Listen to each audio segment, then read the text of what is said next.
Ladies and gentlemen, welcome to the event of the evening. In the red corner, we have the football analyst with sharp insights and expert analysis, Edward Kalantarian. And in the blue corner, please welcome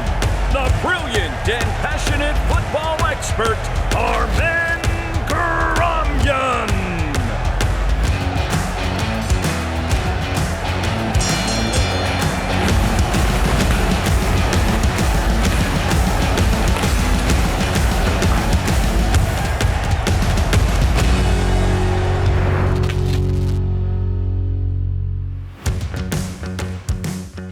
Կոնֆերենցիաների լիգա, արդյոք Նոայի գրանցած արդյունքն Աբերդինի հետ խաղում վճռորոշ կլինի փլեյ-օֆ դուրս գալու հարցում։ Թեև մեր այսօրվա թեմաները եվրագավաթային են, բայց պետք է սկսենք տխուր նորությունից։ 99 տարեկանում մահացել է Նիկիտա Սիմոնյանը, լեգենդար մարզիչը եւ ֆուտբոլիստը,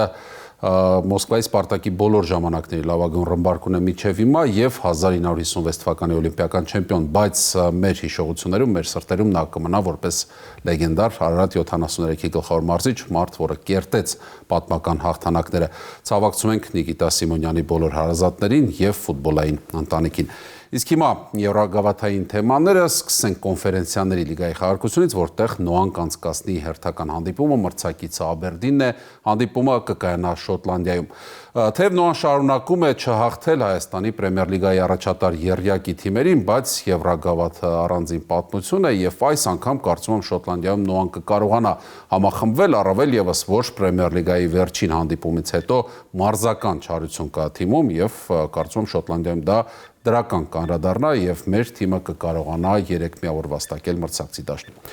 Ողջույն Արմեն։ Ողջույն Էդվարդ։ Որպես կանոն հակառակն էինք պնդում հաղորդման ընթացքում, բայց այս անգամ իրոք կարծում եմ, որ Նոան կուտակել է շատ բան եւ ապացուցելու շատ բան ունի, մասնավորապես Սանդրո Պերկովիչը, որը շարունակում է իմ կարծիքով իրեն տարօրինակ դրսևորել մեր առաջացում ոչ միայն դաշտում, նաեւ ինչպես պարզվեց դաշտից դուրս խաղից հետո, մենք դրա մասին դեռ խոսենք, բայց ինչ որ վերջին շանսի նման մի բան է հասունացել եւ կարծում եմ Նոան կկարողանա Շոտլանդիայում այն էլ ոչ այդքան լավ վիճակում գտնվող մրցակցին հաղթել։ Ես համաձայն չեմ նախ որ ոչ այնքան լավ վիճակում գտնվող մրցակցին այդ արտահայտության հետ։ Այո, Աբերդինը մրցաշարային հավասարակի վերնամասում չէ, բայց մասնավորապես վերջին տուրում հաղթանակը հարցի նկատմամբ վստահություն տվել է Շոտլանդիայում է խաղում, Նոան վատ վիճակում է գտնվում, համաձայն չեմ նաև որ Սանդրո Պերկովիչը կարող է ինչ որ բան անել այս թիմում այլևս օգոստոսից կամ հուլիսի վերջից ես անընդհատ սա ասում եմ եւ անընդհատ տպավորություն է որ հիմա կարող է ինչ որ բան փոխվել եվրագավաթում 1-2 խաղ լավ խաղաց Նոան ահա կարծես թե միացել է կոճակը բայց չէ երբ մարզիչը արդեն հետ խաղային ասուլիսին այդպիսի համեմատականներով փորձում է հասկացնել որ հայկական ֆուտբոլում ամեն ինչ շատ վատ է մենք դա տեսնում ենք նախ դա արդեն խոսում է որ նա փրփուրներից է կարճում իսկ այսպիսի իրավիճակում գտնվող Նոան կարծում եմ չի կարողանա արդյունքի հասնել ասեմ ինչու եմ այսպես մտածում անցնելով մեր քննարկման բուն թեմային եթե Նոան չհաղթի Շոտլանդիայում այլևս չի կարողանա պայքարել փլեյ-օֆ դուրս գալու։ Ես կարծում եմ Նոան ավելի շատ շանսեր ունի Կիևի Դինամոյի հետ խաղում, քան Աբերդինի։ Իսկ ես գտնում եմ, որ վերջին երկու խաղում առանձնապես որսալու բան չկա, առավել եւս այսպիսի խաղով եւ ամեն ինչ դնել պետք է հիմա, հենց այստեղ, հենց այս խաղում։ Եթե 7 միավորը նախ չի երաշխավորի, հնարավոր է 7 միավորով անցնել, բայց եթե նորից եմ ասում, այս խաղում Նոան չհաղթի, այլևս որսալու ոչինչ չկա։ Կարող են իհարկե պայքարել դեռ այդ երկու խաղում, բայց եւ Լեգիան եւ Կիևի Դինամոն պետք է որ Նոային զրկեն միավոր վաստակելու հնարավորություն։ Ես հակառակ կարծիքն ունեմ, Աբերդինի հետ դժվար թե ստացվի, որովհետեւ ամենաառաջին տեղում ես դնում եմ խնդիրները Նոայի կազմի տեսանկյունից, դեռ խաղային խնդիրներին չեմ անդրադառնում, այն հույսով, որ Կիևի Դինամոյի հետ խաղում կվերադառնան առաջատարներից ոմանք եւ Նոան շատ ավելի լավ տեսք ունենա, պնդում եմ, որ այս պահին հեռացնել պետք չէ Սանդրո Պերկովիչին, որովհետև մոտավորապես նույն իրավիճակում Ես կարծում որ դա կարող է եւ կտրուկ փոփոխություն մտցնել թիմի հոգեբանության մեջ, տրամադրության մեջ։ Պետք է հասկանալ ով է գալու փոխարինելու Պերկովիչին։ Հասկանում եմ, ընդունում եմ, որ շատ դժվար է կարճ ժամանակում անցում կատարել նոր մարզչի գաղափարներին։ Թե ժամանակավոր պաշտոնակատար պետք է բերել եւ որովհետեւ ոչ մի Բերել թե եղածներից ինչ որ մեկին վստահել թիմը, այսինքն մարշչական շտաբից։ Դե Պերկովիչի շտաբն է մարշչական, կարծում շատ մեծ տարբերություն չի լինի Պերկովիչն է թե նրա օգնական իրականում։ Ոչ արտասահմանցի օգնականների մասին է խոսքը, թե հայ մասնագետի կարելի է նույնիսկ ազատ մարզիչների ցանկում գտնել, որը կարծում եմ շատ ավելի լավ արդյունքներ կգնանցի այս Նոայի հետ, քան Սանդրո Պերկովիչը։ Ամենայն դեպս այն ինչ կատարվում է մեր Պրեմիեր լիգայում Նոայի հետ արդեն սկսում է անհանգստացնել։ Բայց մի բան էլ եմ ես ուզում շեշտել։ Անհանգստացնել նկատի ունեմ երկրպագուներին թիմի ղեկավարությանը, որովհետև արդեն շատ են զիջում առաջատարին, սա անթույլատրելի է Նոայի պես հնարավորություններ ունեցող թիմի։ Այո, ես այդքան խոսում եմ, մենք այդքան խոսում ենք, որ Նոայում ամեն ինչ շատ ծանր է, հարթ չէ, բայց մի բան էլ պետք է շեշտել, որ մյուս թիմերն են բավականին ուժեղացել եւ շատ լավ առաջնություն են անցկացնում, թե Արարատ Արմենիան, թե Ալաշկերտը, թե Ուրարտուն, Փյունիկը դեռ ամբողջովին չի կայունացել, բայց մրցակից է միանշանակ վերևի տեղերի համար պայքարելու է նույնիսկ չեմպիոնության, բայց անկախ այդ ամենից Նոան ունի խնդիրներ շատ լուրջ, ունի լավ կազմ, չի ասի, որ բոլոր ֆուտբոլիստներն են համապատասխանում Նոայի խաղամակարդակին, բայց այս կազմով ես կարծում եմ, որ կարելի է play-off դուրս գալու համար պայքարել եւ կարելի է այս պայքարությամբ 7 միավոր ունենալ։ Եվ դեռ կարելի է, մտածում ես։ Դեռ կարելի է, նույնիսկ եթե պարտվեն Աբերդինին, իհարկե միգուցե հակասական է հնչում իմ խոսքը, մեկը մյուսին հակասում է, բայց այն տեսանկյունից չի հակասում, որ ես կարծում եմ Կիևի Դինամոյի հետ ավելի Կիևի Դինամոյի հետ կարելի է պայքարել Աբերդինի հետ, չեմ հավատում անկեղծ։ Շատ տհաճ տենդենց է, որը սկսվել էր եւ դա մենք նկատել ենք առաջացան մեկնարկում, հիմա 12, եթե չեմ սխալվում, հանդիպում են Նոան արդեն անցկացրել եւ առայժմ չի կարողանում հաղթել առաջատար երյակի ներկայացուցիչներից որևէ մեկին, Արարատ Արմենիային, Ուրարտուին եւ Ալաշկերտին։ Որևէ հաղթանակ այս թիմերի հետ խաղում չկա, մեկ հաղթանակ ծանրակշիռներից, եթե վերցնենք Փյունիկի նկատմամբ է եղել, մնացած հաղթանակները արդեն արուսակի ստորին հատվածի թիմերի հետ դիմակայությունում, բայց այս ամենը ես նորից եմ ասում, բերում է նրան, որ եզրագծին է հասել Նոան եւ եթե Շոտլանդիայում ամեն ինչ չդնի եւ չապացուցի, այլևս որսալու ոչ մի տեղ չկա Եվրագավաթում, իսկ ինչ կլինի առաջնությունում, դա արդեն հավանաբար այլ մարդ չի, պետք է դիտարկվի։ Այո, բայց դա ձմեռային դադարից հետո կարծում եմ արդեն ընդհանրապես իմաստ չի ունենա, չնայած քիչ են մնացել խաղերը, չէ՞, ամեն դեպքում ձմեռային դադարից հետո, այո, եւ դրա համար եմ ասում, որ Պերկովիչը պետք է կարճի այս հնարավորությունից, որովհետեւ եթե Աբերդինին էլ չհաղթի, միգուցե Լեգիայի եւ Դինամո Կիևի հետ խաղերում այլևս շանս չունենա։ Այնպիսի տպավորություն է, որ ֆուտբոլիստներն էլ մեծ ցանկություն չունեն Սանդրո Պերկովիչի հետ աշխատելու, ես չեմ պնդում, որ այդպես է, որովհետև չեմ խոսել ոչ մի ֆուտբոլիստի հետ, չլինի տպավորություն, որ ինչ-որ մեկի կարծիքն եմ ասում, բայց այն, որ հայ խաղացողներին գրեթե չի վստահում Սանդրո Պերկովիչը, վստահում է ուղղակի լիմիտից ելնելով։ Դե Հովհաննես Համբարձումյանը բացառություն է, նա թիմի հավաքն է եւ առաջատար ֆուտբոլիստերից է, մնացածին ուղղակի չի վստահում եւ վերջ։ Միջև փորձագետին լսելը եւս մեկ միտք Պերկովիչը արդեն սկսեց ակնհայտորեն բացահայտորեն դժգոհել մրցավարությունից, մինչև հիմա նման բան չէինք տեսնում, որովհետև նա մտածում էր, որ առանց այդ էլ ամեն ինչ հաշվի առնելով նա ուժեղ է բոլորից եւ կհաղթի, հիմա զգում է Պերկովիչը, որ շատ բան է կորցրել։ Եվ դժգոհում է մի դրվագից, որտեղ կար կարմիր քարտ եւ կար 11 մետրանոց։ Դե առաջին 11 մետրանցի դրվագում համաձայն եմ, այո, դա կանոններով գրված կարմիր քարտ է 11 մետրանցի հետ մեկտեղ, բայց երկրորդ 11 մետրանցի շուրջ շատ կարելի է վիճել, այնտեղ ամեն ինչ տարբեր է։ Այդ տեսանկյունից է։ Ինչ է սպասում Նոային Շոտլանդիայում, դրանից հետո խոսել է նաև մեր փորձագետը, լսենք։ Վստահ եմ, որ Նոային դժվար է լինելու Աբերդինի խաղադաշտում, հաշվի առնելով շոտլանդական ֆուտբոլի առանձնահատկությունները, այսինքն շատ պարզ խաղ, արագ գրողներ, եզրային գրողներ, գլխով խաղ, որպես կանոն նաև Աբերդինը ունի 2-3 շատ լավ գլխով խաղացող լավ ֆուտբոլիստներ, հարձակվողներ, այնպես որ Շոտլանդիայում վստահ եմ, որ Նոային դժվար է լինելու, սակայն հաշվի առնելով, որ ընդամենը այս 3 մնացած խաղերից Աբերդինն է, որ այսպես ասած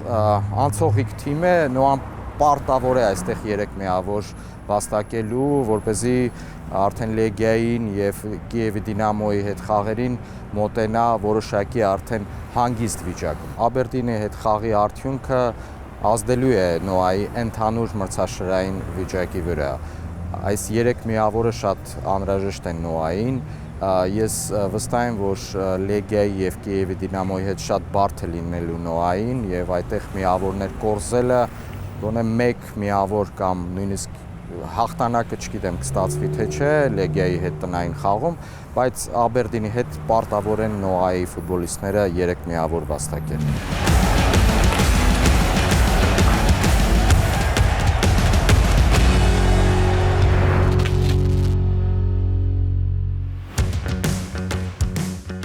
Չեմպիոնների լիգա, ով կհաղթի Չելսի Բարսելոնա դիմակայությունում։ Ակումբային ամենահեղինակավոր մրցաշարը վերադառնում է եւ երկու կենտրոնական դիմակայություն առաջիկա տուրում։ Նախ Չելսի Բարսելոնա հանդիպման մասին Չելսին աստիճանաբար կայունանում է, վերջին տարիներին շատ էր խոսվում այն մասին, որ անկայուն թիմ է Չելսին, կարող է ցանկացածին հաղթել եւ կարող է ցանկացածին պարտվել, բայց վերջին ամիսների ընթացքում, մասնավորապես նոր մրցաշրջանում մենք տեսնում ենք կայուն Չելսի եւ նրա դիրքը մրցաշարային հաղթակում Անգլիայի Պրեմիեր լիգայի շատ բանի մասին է խոսում։ Բայց մրցակիցը Բարսելոնան է, որը չնայած վերջին տուրերի ընթացքում խնդիրներ ուներ, կազմի տեսանկյունից առավել եւս այնտեղ արդեն ամեն ինչ կարծես թե հարթ է, առաջատարները վերադառնում են, վերադարձել են եւ այս Բարսելոնան կարծում եմ կհաղթի Չելսին։ Իհարկե հնարավոր է հակառակը լինի, Չելսին կարողանա արդյունքի հասնել, բայց ավելի շատ ես հավատում եմ Բարսելոնայի հաջողությանը։ Այդ հնարավոր է հակառակի հետ շատ համամիտ եմ, ես կարծում եմ, որ չնայած էմոցիոնալ բարձր ֆոնին, որը հիմա տիրում է Բարսելոնայում, կապված վերադարձի հետ Camp Nou ստադիոն հաղթանակ կլասիկոյում Ատլետիկի նկատմամբ 4-0 հաշվով, բայց խաղային խնդիրները Բարսելոնայի այս պայմանությամբ Ատլետիկը չկարողացավ ջրի երես հանել, իսկ Չելսին կկարողանա, որովհետև Չելսին շատ բանի հաշվին, Չելսին շատ ավելի ուժեղ թիմ է նախ, շատ ավելի քան Ատլետիկա է, շատ ավելի ամուր ֆուտբոլ է խաղում, տարածություն չի տալիս մրցակիցներին եւ խաղում է սեփական հարկի տակ, ինչը Չելսիի համար բավականին լուրջ գործ է։ Դե Բարսելոնան միշտ Սթենֆորդ Բրիջում բարդ հանդիպումներ ունեցել է եւ նույնիսկ պատմական հաղթանակը, որը եղավ Սթենֆորդ Բրիջում, երկու խաղի արդյունքով ոչ ոքի էր, այսինքն այնտեղ չհաղթեց։ Խայտարակ մրցավարությամբ ոչ ոքի։ Խայտարակ մրցավարության, այո։ Գիշես Լիվերպուլը երբ հաղթեց Ռեալին, այնտեղ ֆավորիտը Ռեալն էր, Լիվերպուլը անընդհատ պարտություններ էր կրում, Ռեալն էլ բավականին թափ էր հավաքել եւ Բարսելոնային հաղթեց կլասիկոյում, բայց կարողացավ մեկ խաղում հավաքվել Լիվերպուլը, հաղթել ու հետո էլի անհաջող խաղեր, մասնավորապես վերջին տուրում 0-3 Նոթինգեմ Ֆորեստից։ Չելսի դեպքում էլ կարծում եմ կարող է նույնը լինել, որ մեկ խաղում կարողանա թիմը հավաքվել եւ հաղթել Բարսելոնային։ Չելսին անհաջող շարք ունի, ինչպես Լիվերպուլը։ Չելսին անհաջող շարք չունի, չէ, բավականին կայունացել է, ինչպես ասացի բացման խոսքում, բայց մեծ խաղերի խնդիր ունի։ Բարսելոնան մեծ խաղերի թիմ է, գոնե այս Բարսելոնան Հանսի Ֆլիկի մեծ խաղերի թիմ է եւ կարողանում է եթե հրաշք չի լինում, կարողանում է հաղթել, միայն երևի թե վերջին 1 տարվա ընթացքում Էլ Կլասիկոն ես կհամարեմ բացառություն, որտեղ Ռեալը արժանիորեն հաղթեց։ Նույնիսկ Ինտերին երբ պարտվեց, այնտեղ Բարսելոնան արժանի էր հաղթանակի։ Կազմերի հետ կապված մեր թիկունքում քիչ առաջ երևաց Պեդրո Նետոն, նա շատ կարևոր պահի վերադարձավ, նույնիսկ գոլ խփեց։ Բայց գնաց Փալմերը։ Փալմերը պետք է եւս վերադառնար, բայց ինչ-որ անհասկանալի վնասված ստացավ տանը եւ բաց կթողնի հանդիպումը, թեև հասկանալի չէ ինչ վիճակում էր մոտենալու այդ խաղին Փալմերը, նա շատ էր բաց թողել եւ լավ մարզավիճակում իհարկե չէր լինելու, բայց Չելսին շատ հավաքված ֆուտբոլ է, այսպես ասեմ, խաղում։ Չելսին բավականին լավ կարողանում է ճնշել մրցակիցներին սեփական դաշտում, իսկ Բարսելոնան Ատլետիկի հետ խաղում թեև 4 անպատասխան գնդակ խփեց, բայց այնտեղ նախ 2 կոպտագույն սխալ Իսպանիայի հավաքականի հիմնական դարպասապայի կողմից, չեմ հասկանում ինչու է միջև Մաունայի Սիմոնեի դեպ եւ Բարսելոնան ավելի շատ անհատների լավ ֆուտբոլի շնորհիվ հաղթեց թիմային խաղը։ Բարսելոնան այդ խաղում կարծում եմ ամեն դեպքում 100%-ով չխաղաց, մրցակիցը գրեթե ոչինչ չառաջարկեց, կարելի ասել, եւ Բարսելոնան հաղթեց շատ մեծ ուժեր չծախսելով, նկատի ունենալով։ Ինչ-որ առումով տարօրինակ էր Ատլետիկի այդ պասիվությունը Camp Nou ստադիոնում, բայց ամեն դեպքում Բարսելոնան եթե ինչ-որ բան պահել էր, քողարկում էր, դա կտեսնենք, բայց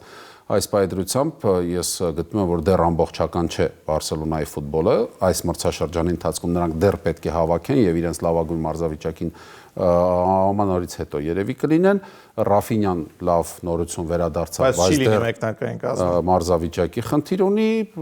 իսկ Լամին Յամալից կախվածությունը արդեն վտանգավոր է դառնում Բարսելոնայի համար, որոնք թե խաղային առումով, թե ոչ խաղային։ Ես կարծում եմ, երբ Ռաֆինյան լինի մեկնարկային կազմում, ամբողջությամբ ապակինի մնացվածքից այդ կախվածությունը իջիկ կդառնա,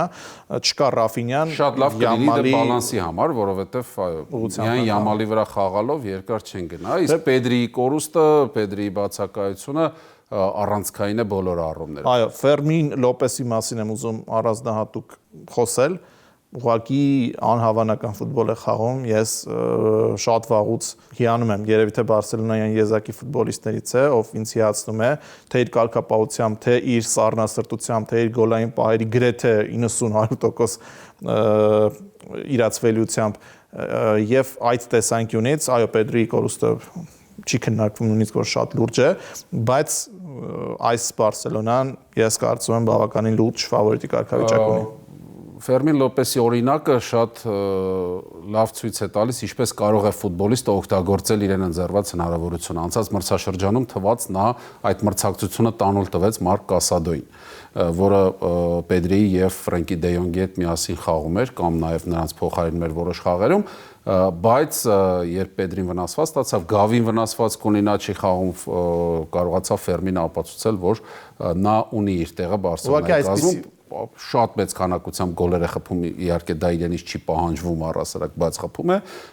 եւ կիսապաշտպանությունում լրացնում է բացը ինչ որ առումով Պեդրի։ Ուղղակի այսպիսի ֆուտբոլիստները շատ հաճախ դատապարտված են պայստային լինելուն, Մարկո Ասենսիոն ժամանակին Ռեալում երբ շանսեր ստանում, իր շանսը օգտագործում էր, գոլ էր խփում, արդյունավետ ֆուտբոլ էր խաղում մի խոսքով, բայց նա երբեք մեկնարկային կազմի խաղացող չէր։ Հսկաների դարաշրջանում էր կիսապաշտպանության։ Հիմա Բարսելոնայում էլ Չավի Ինյեստայի ժամանակաշրջանում Բուսկեցի մյուսները ուղակի սպասում էին անցումային խաղերի։ Բայց Ռակիտիչը օրինակ եկավ եւ Չավին մեկնարկային կազմից կարելի ասել ինչ որ պայ դուրս հանեց։ Իրականում Ֆերմինին ես ցանկացած այլ թիմում անփոխարինելի ֆուտբոլիստի դերում կտեսնեմ։ Չելսին դեպ շատ մոտ էր մրցաշրջանից առաջ նրան գնելուն, նույնիսկ երկրորդ հատվածի համար էր ցանկանում, շատ մեծ գումար էին առաջարկում։ Բայց կարծում Հանսի Ֆլիկը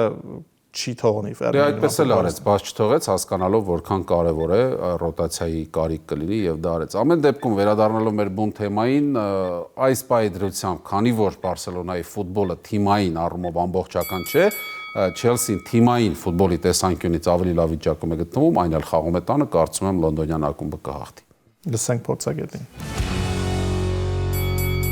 Եվ Բարսելոնան եւ Չելսին այս ժամանակահատվածում ոչ ստաբիլ է այնքան ֆուտբոլ են ցուցադրում, չնայած Բարսելոնան Լա Լիգայում որպես կանոն եթե հաղթում է իր մրցակիցներին խոշոր հաշվով, բայց Չելսին ցուցադրեց, որ Բարսելոնայի նման ֆուտբոլ դավանող թիմերին կարողանում է լավ պատրաստվել, հեռու չգնանք ամռանը աշխարհի ակումբային առաջնության եզրափակչում, կարծես թե Paris Saint-Germain-ը ֆավորիտ էր եւ բոլորին հաղթելով, այսպես խոշոր հաշիվներով հաղթելով եկավ հասավ եզրափակիչ, բայց Չելսիի հետ դիմակայությունում տապալվեց բառացիորեն։ Հիմա Չելսին ցուցադրում է, որ կարողանում է, կրկնվում եմ, կարողանում է ճիշտ մոտիվացվել եւ մոտենալ այսպես հզոր մրցակիցների դեմ խաղերին, նույն Լիվերպուլին կարողացան հաղթել, երբ որ Լիվերպուլը դեռ այսպես անկումային փուլում չէր։ Փոքրինչ առավելություն իհարկե կտամ դաշտի տերերին Չելսիի ֆուտբոլիստներին, որոնք որ վստահ են, որ Stamford Bridge-ում ակնհայտ է, որ լավ կմոտիվացվեն եւ կմոտենան խաղերին։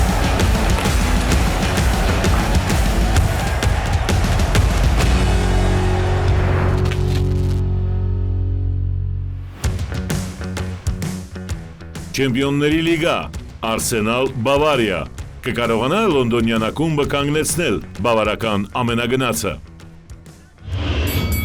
Chelsea Barcelona դիմակայությունը վայելում ենք այսօր, իսկ վաղը դաշտ դուրս կգան միմյանց դեմ միգուցե ամենակատարյալ ֆուտբոլ ցուցադրող թիմերը Եվրոպայում, Arsenal-ը եւ Բավարիան թիմեր, որոնք top 2-ն են այսօր շատ մասնագետների համոզմամբ, այն պարզ պատճառով, որ խաղում են շատ ուժեղ ֆուտբոլ եւ գրեթե միշտ հաղթում են։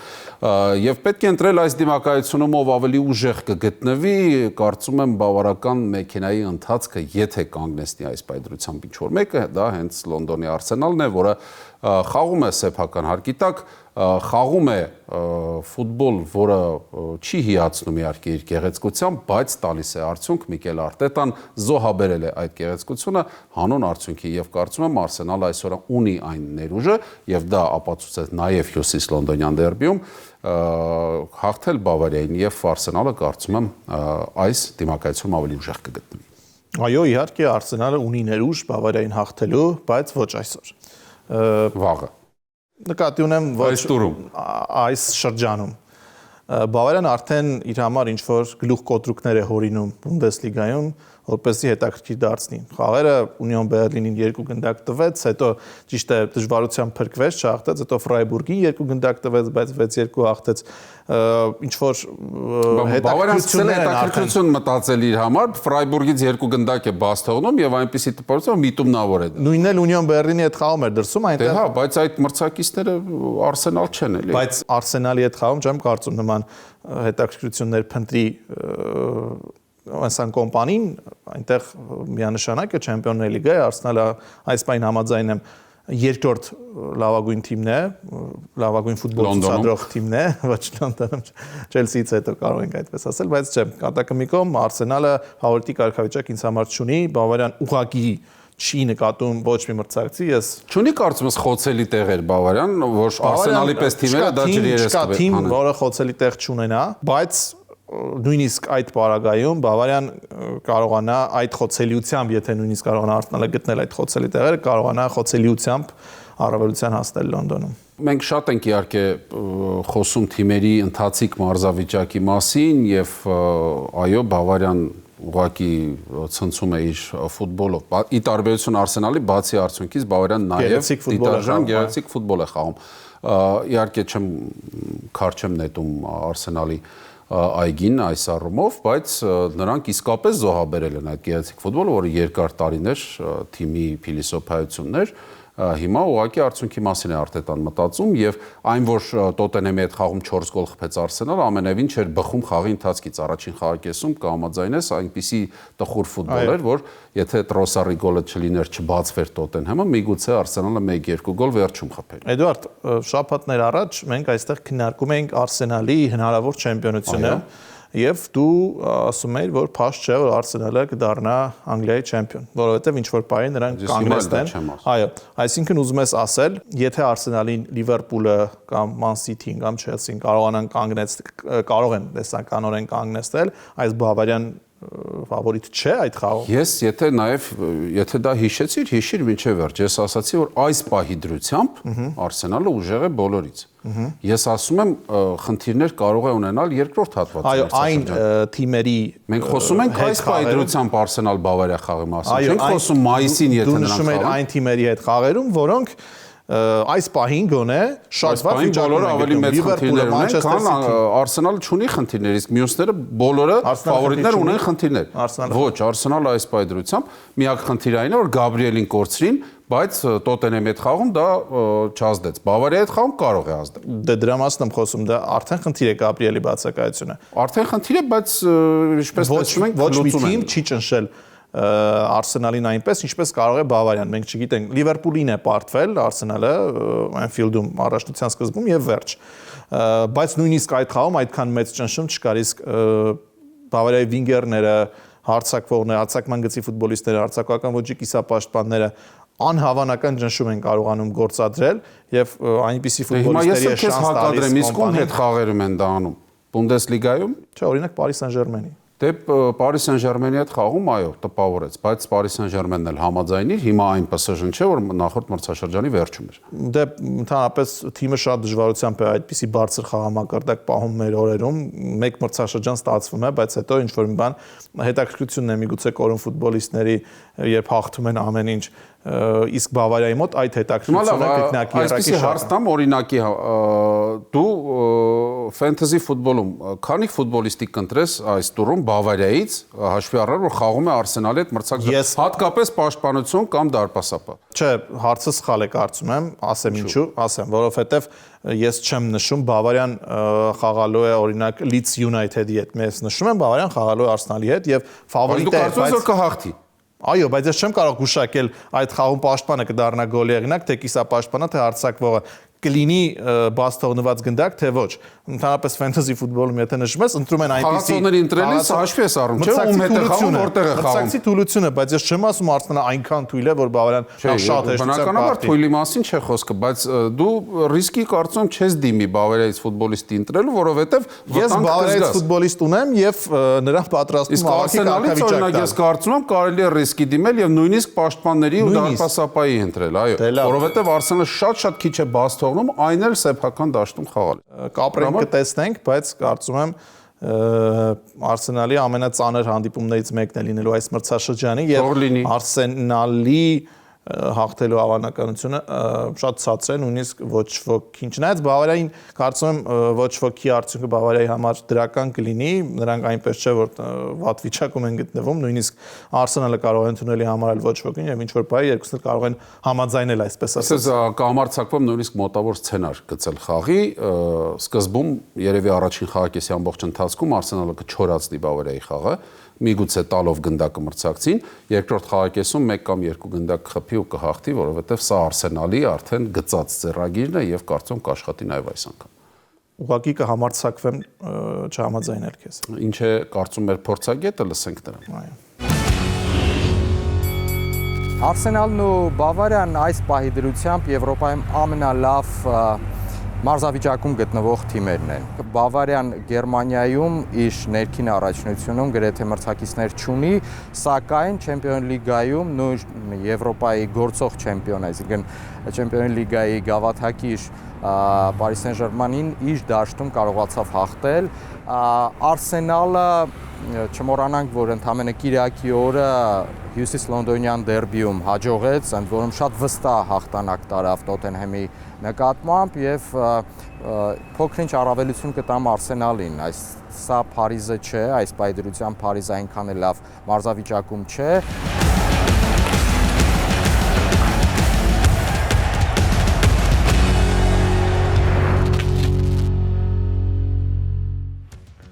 Ես եւս միանում եմ ցավակցություններին, հայկական ֆուտբոլային ընտանիքը եւ խորհրդային ֆուտբոլը շատ ծանր կորուստ գրեց։ Նիկիտա Սիմոնյանի հարազատներին ցավակցում ենք, իսկ մենք հաջորդ անգամ հանդիպելու ենք ուղիղ մեկ շաբաթից։ Ladies and gentlemen, welcome to the event of the evening. In the red corner, we have the football analyst with sharp insights and expert analysis, Edward Kalantarian. And in the blue corner, please welcome the brilliant and passionate football expert, Armel